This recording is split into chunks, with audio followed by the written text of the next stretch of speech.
Good morning, you're on to Mambo with Jarvis. We're looking at our grade 10 experience, but as is the practice, we will start by trying to look at the just concluded NECO BECE 2022 examination. We saw 15 questions already. Paper 1, we looked at question 1 to 15, and today we'll try to take on 16 and see how far we can go. So we'll go to question 16 straight away. To enjoy this class, to be good for you to have your question paper close to you so that you can always make reference to the questions and see why those answers are correct.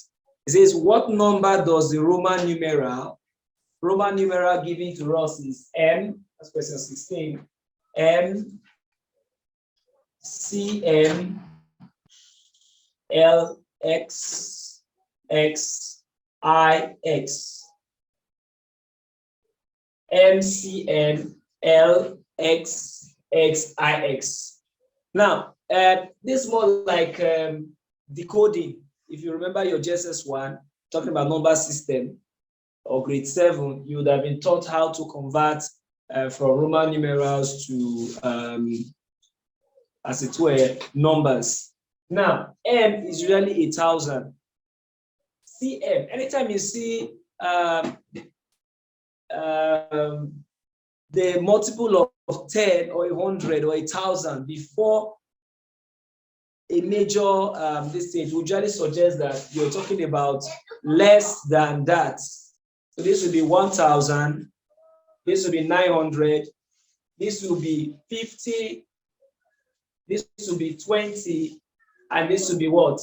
9, 1, and X. X being 10, so IX will be what? 9. So you look at CM and you look at IX. Those are the two things you need to look at. So if I'm going to write this to be 1,979. So that will be 1,979.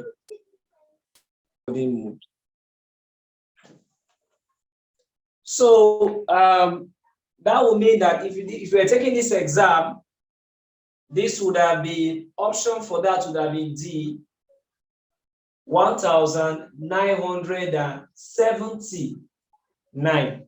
1,979. So that will take care of that question. I want us to do a confirmation when we've gotten to about 20 or 25. We'll check how many we're able to get. Right. Now for question 17, it says 28 divided by 11, 2/3. So what you expected to do first of all is to convert this to improper fraction. This is a mixed number. So you're converting this to what? Improper fraction. So this will be 28 divided by what?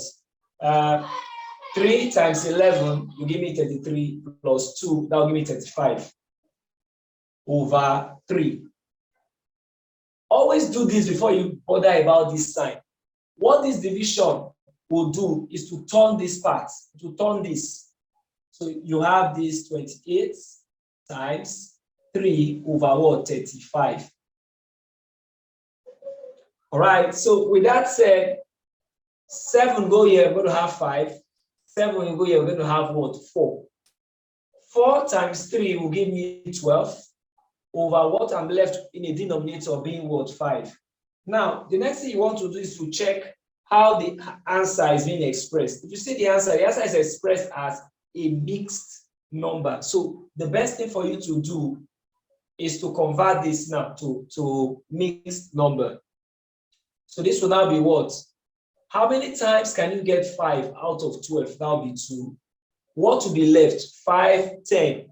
10. Remove 10 from 12, and that will give you 2/5. 2 number 2/5. All right. So that will be for question 17. Now we go to question 18. I said today I'll be a bit fast so that we can cover enough ground. So question 18 says find the LCM of 24, 36, and 72. Now, when we're treating, the other time we're treating HCF, I thought it was a technique. For HCF, you look for what is the factor. But LCM talks about the multiple. There is a multiple that connects all of these three. So what I advise students to do is this. Go back to use your concept of prime numbers. If you look at this very well, if you understand your prime numbers very well, you discover that there are two distinct prime numbers you can identify. This is an even number, so there must be two. This is another distinct. If you check the numbers, we can get three. Using your rules of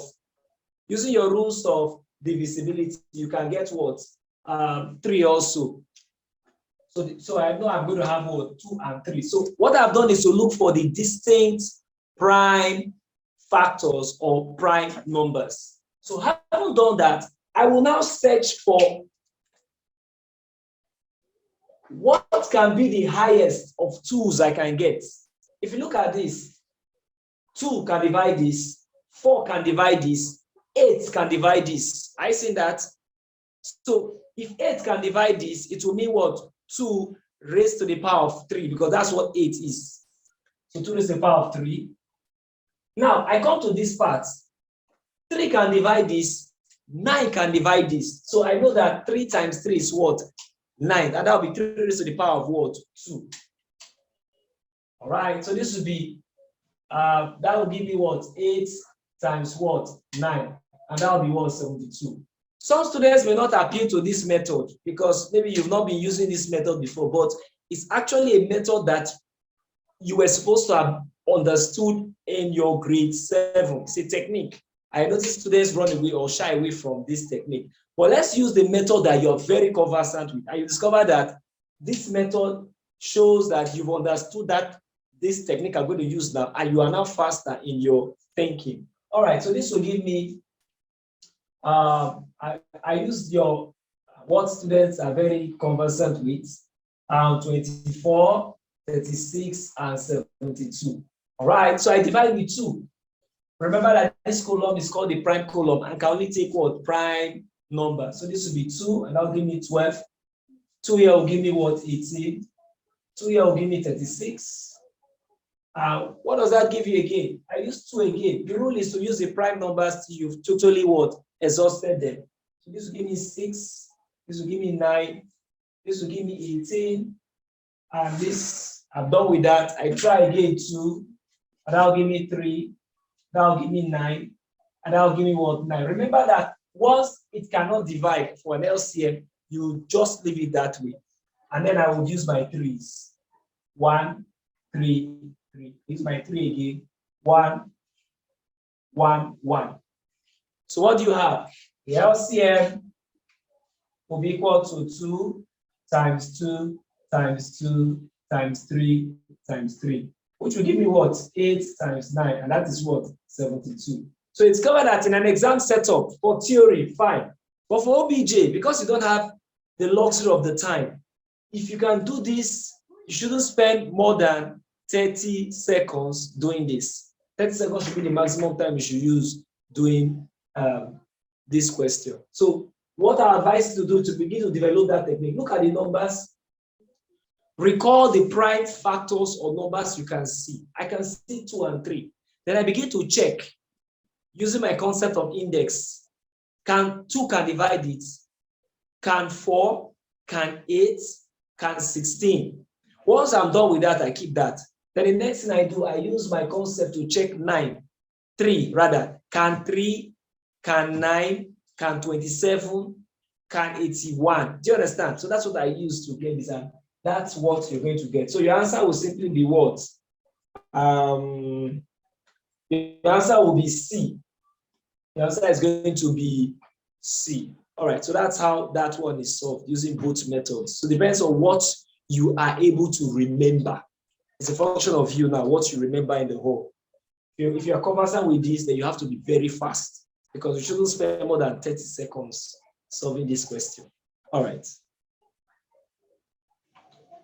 Let's continue.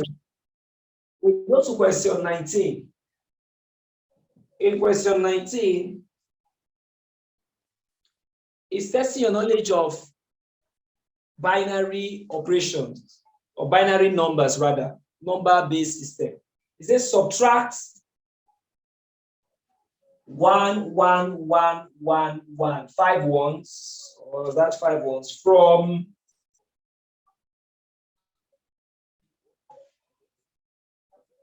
now. When they say subtract something from, it means that what is written next is the bigger number. So this is what you're going to have. And then you do your subtraction. You start 1 minus 1 will be 0, 1 minus 1 will be 0.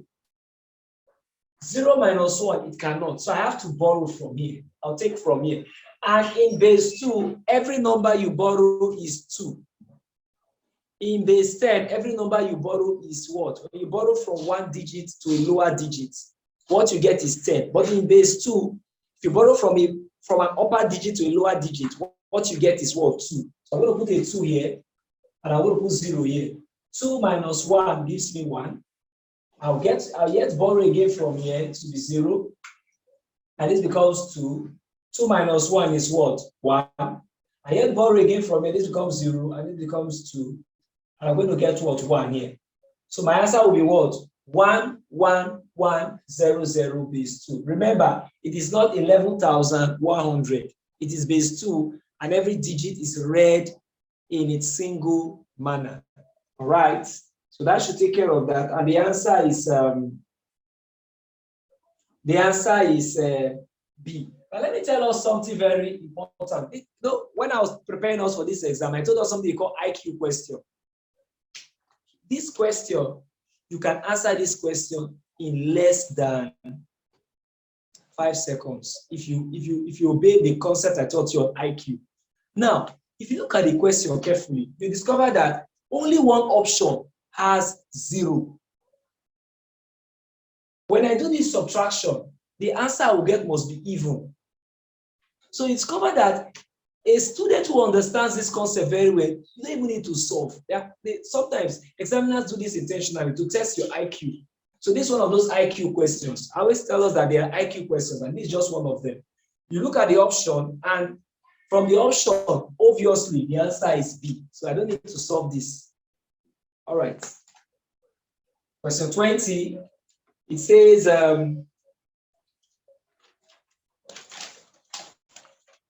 find the simple interest of 30,000 naira for 2 years at 2% per annum.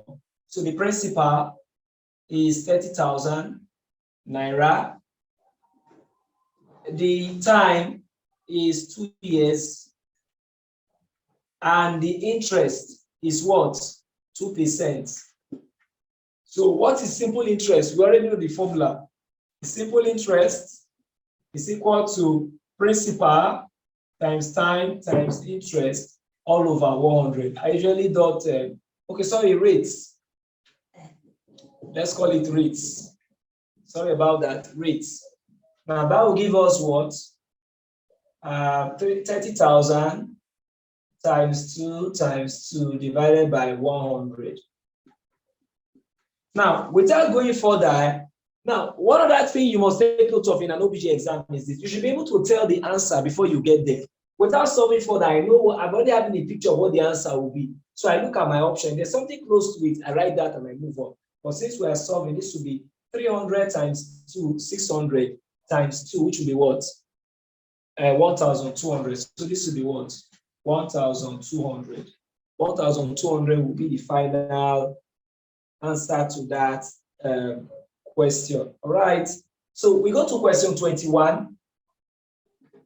And in question number 21, the question asked us is this: express 9 in binary, or express 9 as a binary number. So what is 9 as binary? 9 as a binary number. So how do we do that? Very simple. We can use this is the approach I like to always use, but I'm going to use another method. I discovered that the answer I'll get to still be the same. And because I am talking about binary means base 2. I'll divide with 2. 2 divided 9 will give me 4, remainder 1. You see that your knowledge of division is also very, very important. Then 2 divide this again, I'm going to get what? 2 remainder 0. Now, 2 divide this again, I'm going to get 1 remainder 0. And then 2 divide this, I'm going to get 0 remainder 1. I see that. Then the next rule, if you remember very well, is that you read your answer from bottom to top. From bottom to top, and now the answer will now be what? 1, 0, 0, 1, base 2. There is another way to handle a problem like this. If you understand your concept of twos. Now, if you look at 9, 9 can simply be what? 8 plus 1. Is that not? 9 can be what? 8 plus 1. The twist technique says that you can only use one of the outcomes of the indices of the indices of 2 per time. So what is 8? 8 is essentially 1, 0, 0, and then plus 1. So the answer becomes 1, 0, 0, 1. So that's another technique you can use. Depends on which one that's okay for you. And the answer is what? B. Is what going to be what? B. So that answer will be B. Now, take note of this. I always tell students this. If you are given a number to look for the binary, if the number is odd, the last digit must be 1. If the number is even, the last digit will be what? 0. These are IQ checks. IQ checks when you're solving problems. You check so that you don't make mistakes as you solve. So that's the answer to that one. So let's go to the next. Okay, so we'll go to question number 22. In question number 22, it says an estimated length of a twine is given as what? Estimated length, I'll just call it estimated, is what? 4.8 cm. Now, when corrected to 2 significant figures, okay, this estimation was given when it was corrected to what? 2 significant figures. Good. Now, find the least possible length of the twine. Least possible length of the twine. Now, this question is trying to test your knowledge of, I said something about digit of interest and digit causing the approximation. Digit of interest and a digit causing the approximation. So to help me explain this concept, I'm going to put a 0 here. Now this is the digit of interest. This is the digit causing the approximation.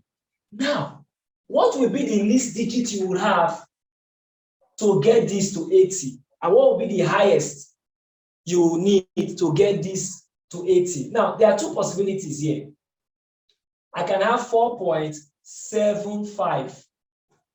This I can move to this, and I can have 4.84. This is what is called the most. This is what I'm going to call the least. So the most I can get to have this approximation will be this. The least I can get to get this approximation will be this. Now, if you check your options, you have 7.4, 7.54, 4.74, 4.75, 4.79, 4.81, 4.84. There are 2 possible options that fit this answer, but only one is correct because you are told to find the least possible. The least possible will suggest a lower value, or rather the lowest value. So this is another very technical question. If you did not read well, because the question paper I'm using to revise, I noticed the student picked 4.84. That answer is within the range, but it does not fit the required answer needed for this question. So the answer will be what? 4.75 centimeters, which will be what? B. So you must always try to read your questions very, very well. All right, we go to question 23. The questions are moving more towards geometry now. It says, find the area of a triangle of base 12 cm. Okay, if the area of a triangle of base 12 cm is what? 30 centimeters squared. Find the height of the triangle. Now, there are two ways to solve this problem. There are two ways you can go about solving this problem. You can use the concept of change of subject or formula, or you can use the concept of substitution. If you're using change of subject or formula, it means you would have to make the height the subject of the formula before you solve.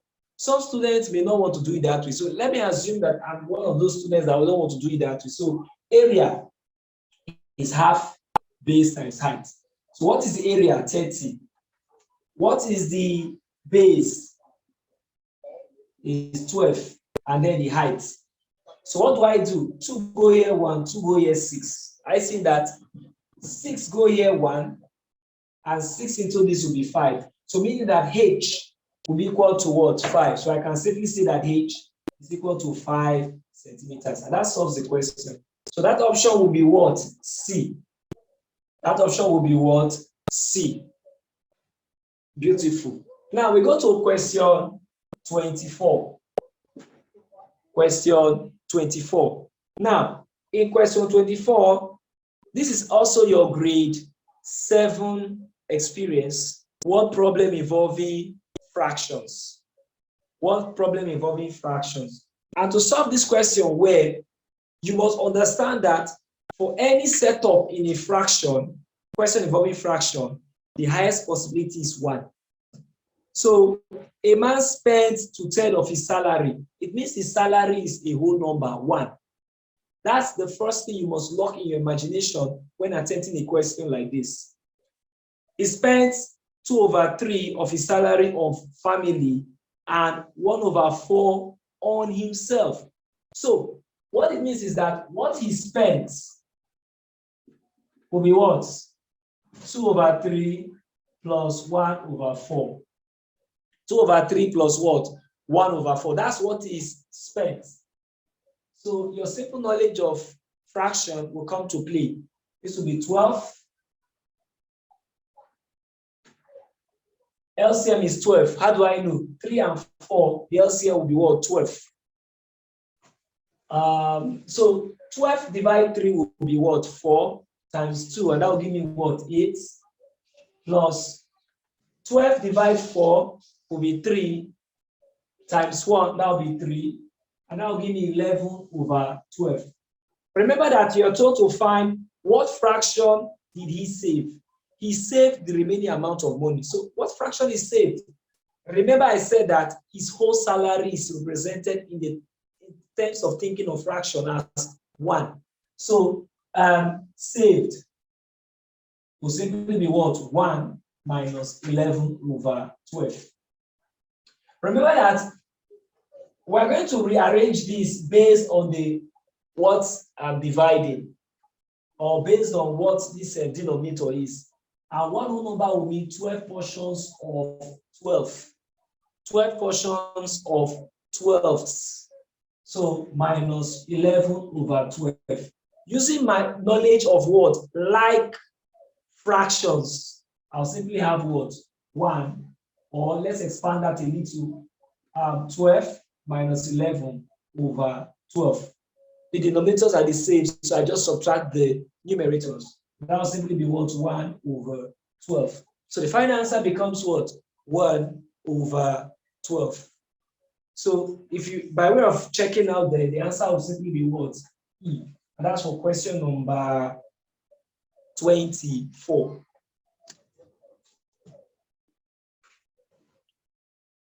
All right, for question number 25, you have testing your knowledge of geometry, the matter of what is called formal geometry, angles on a line. This is 3x, this is x, and this is 6x. Remember that we said that angles on a straight line is equal to what? 180 degrees. The angles on a straight line are supplementary. To be supplementary means that the angles sum up to what? 180 degrees. So for a question like this, it's simply to just say 6x plus 3x plus x equal to what? 180 degrees. And if we're doing theory, we would have said that this is what? Angles on a straight line. You are coming to SS, so you need to begin to write, give us statements. So angles on a straight line is a description for this, angles on a straight line. So when I add all of this, I'm going to get what? 10x equal to 180. I'll divide both sides by 10. I'm going to have that x is equal to what? 18 degrees. Now, you are told to find x. And if you solved correctly, x becomes what? 18. And that will be what? A. This student got this one right. So that's for question number 25. 27. In question 27, we are given this diagram. Another test of geometry. This is 120. This is y. And this is 75. Now, the big question here is, what concept is tested? What concept is tested in this question? And it's a very simple concept that the interior opposite angles will give you the exterior angle. The interior opposite angles will give you the exterior angle. So in solving, we'll simply say that y plus 75 will be equal to 120 degrees. And what's the reason for that? Exterior angle of what? Triangle. Don't worry about the shorthand, you start getting used to them soon. Now, with that settled, we know that y, from the knowledge of algebra, will be 120 minus 75. And obviously, this will be 45 degrees. So the answer will be 45 degrees there. And this student got it right, B. So we'll go to 28. In question number 28, it says, find the size of what? The unknown angle in the figure below. So what's the figure like?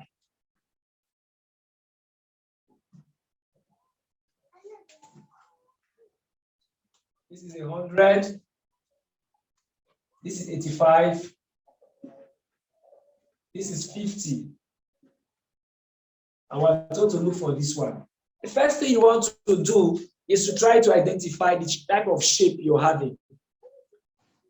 1, 2, 3, 4 will suggest that the shape in question is a quadrilateral. And the next question you want to ask yourself is, what is the sum of the angles of a quadrilateral? A quadrilateral, the sum of the interior angles of a quadrilateral is equivalent to 2 times 180. Why? Because there are two triangles in this quadrilateral. So we know that the sum of the angles will be what? 360 degrees. So what do? I can just call this x just for purpose of solving. And it means that x plus 100 plus 85. Take them in an orderly manner. Plus 50 will be equal to 360 degrees. So I'll just simply say angle sum of quad. Angle sum of quad. The angle is the sum of the anterior angles of a quad. Now, once I've done that, I'll simply say x plus 100 plus 50 will be 150 plus 85 should give me 235. If I've done that addition right, equal to 360 degrees. So x will now be what? 360 minus 235. And then that should give me 125 degrees if I have done my addition and subtractions correctly. So the sum of the angles of these quadrilateral will be what? Or the sum of this interior angle I'm looking for in this quadrilateral will be what? 125 degrees. So what option will suffice for that? That option will be B. That option will be B. Now, question 29. Question 29. Find the value of x in the diagram below correct to what? one decimal place. Now, this is the diagram you're given.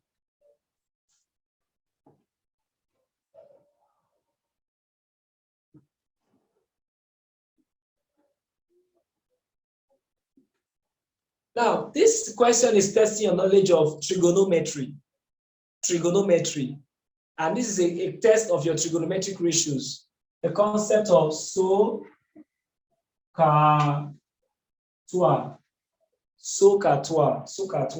The concept of what? SOHCAHTOA. So we look at the diagram. What is known? The hypotenuse, because the hypotenuse is facing 90 degrees. That's the side always facing 90 degrees. We know this side. What are we looking for? This side. What angle is given here? Whatever side I can see is what?